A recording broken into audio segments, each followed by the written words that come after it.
সবশেষ আমরা যেটি তাদেরকে নিয়ে আসলে 300 ফিটে সময়ের জন্য তারেক রহমান এখানে এসে থাকবেন বলে আমরা যতটুকু জেনেছি, তিনি নেতাকর্মীদের উদ্দেশ্যে খুবই সংক্ষিপ্ত একটি ভাষণ রাখবেন এবং এরপরে ক্ষিপ্ত সময় হলেও কোনো কর্মসূচিতে নেতাকর্মীরা শুনছিলাম রাসেল, এবং একটি আছে সেটি ঢাকায় অবতরণ করবে। আমরা একটা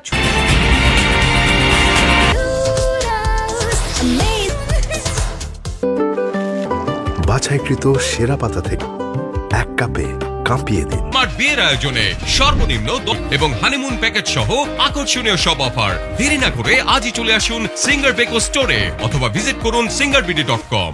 সাপোর্ট গ্রাসমেটিক ছোঁয়া, সাপোর্ট গ্রাসম্যাট নান্দনিক গার্ড পাইপ কিনতে ভিগো ওয়্যার গার্ড প্রয়োজন।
ঢাকার পথে তারেক রহমান আর কিছুক্ষণের মধ্যেই অবতরণ করবে ঢাকায় তাকে বহনকারী বিমানটি।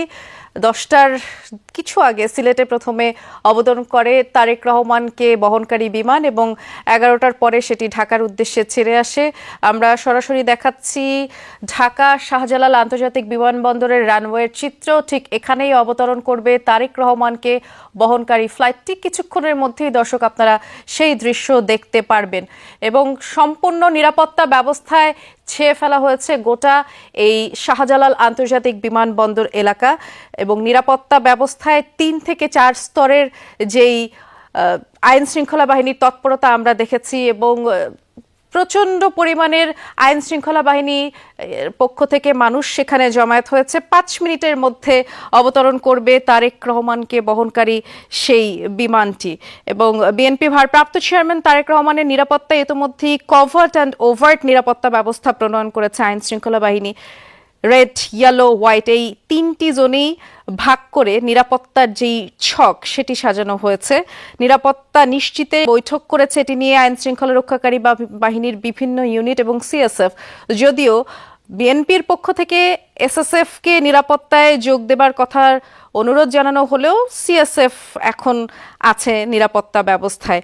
আমরা একাধিক সূত্রে জানতে পেরেছি যে এই 3টি জোন অর্থাৎ রেড, ইয়েলো এবং হোয়াইট জোনে ভাগ করা হয়েছে নিরাপত্তা ব্যবস্থাকে। রেড জোনে যারা প্রবেশের সুযোগ পাবেন তাদেরকে বিশেষ সিকিউরিটি কার্ড ইতিমধ্যেই দেওয়া হয়েছে এবং ওই কার্ড ছাড়া আসলে কেউ এখানে প্রবেশ করতে পারবেন না। বিএনপির স্থায়ী কমিটির সদস্যরাই মূলত বিমানবন্দরের ভেতরে অবস্থান করছেন এবং এছাড়া যেমনটি আমরা জানি যে সাধারণ মানুষ থেকে শুরু করে গণমাধ্যমের যে মানুষ আছেন তারা সাধারণত বিমানবন্দরের ভেতরে প্রবেশ করতে পারলেও ঠিক এই সময়টা যেহেতু একটি ভিভিআইপি মুভমেন্ট হচ্ছে এই সময়টা ভিতরে প্রবেশ করতে পারছে না নিরাপত্তা ইস্যুতে।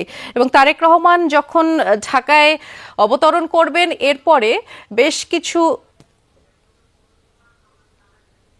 ঢাকায় অবতরণ করবার পরেও আমরা জানি যেমনটি বেশ কিছু নিরাপত্তা ব্যবস্থার পরেও যেহেতু তিনি আসছেন এবং সেখানে অফিসিয়ালিটি থাকে, সেই অফিসিয়াল কার্যক্রম শেষ করবার পরেই তিনি বেরিয়ে আসবেন। ইতিমধ্যে 300 ফিটের যেই জনসভা স্থল সেটিও একেবারে রেডি করা হয়েছে, শুধুমাত্র অপেক্ষা তারেক রহমানের। আপনারা সরাসরি দেখতে পাচ্ছেন, আমরা একটি বিমান দেখতে পাচ্ছি আকাশ সীমায়, ঢাকার আকাশ সীমায় যেটি প্রবেশ করেছে, সেটি খুব সম্ভবত আর কিছুক্ষণের মধ্যে এই রানওয়ে হয়ে এখানে অবতরণ করবার কথা। আমরা ইতিমধ্যে রানওয়েতে একটি বিমান দেখতে পাচ্ছি, জানবার চেষ্টা করব আসলে সেখানে এখন পর্যন্ত কি গতিবিধি রয়েছে। ল্যান্ড করার সাথে সাথেই আপনারা সেটি দেখতে পারবেন টেলিভিশন স্ক্রিনে।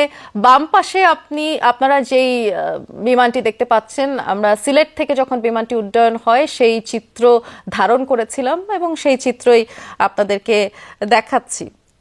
2 থেকে 3 হাজার সদস্য আসলে পুলিশ সহ অন্যান্য সংস্থার যারা আছেন তারা মোতায়েন রয়েছে নিরাপত্তা ব্যবস্থায়, ব্যাপক প্রস্তুতি।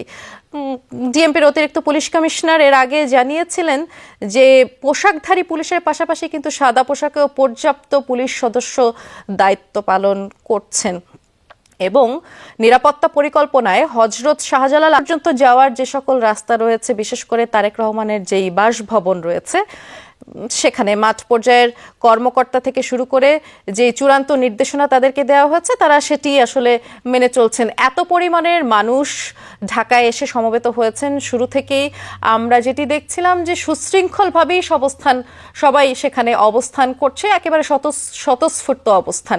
দশটি তিনি তার কন্যা জাইমা রহমান, স্ত্রী জুবাইদা রহমান সহ আসছেন। আর এই যে অপেক্ষা, দীর্ঘ 17 বছরের যেই অপেক্ষা অবসান হলো, এর মধ্যে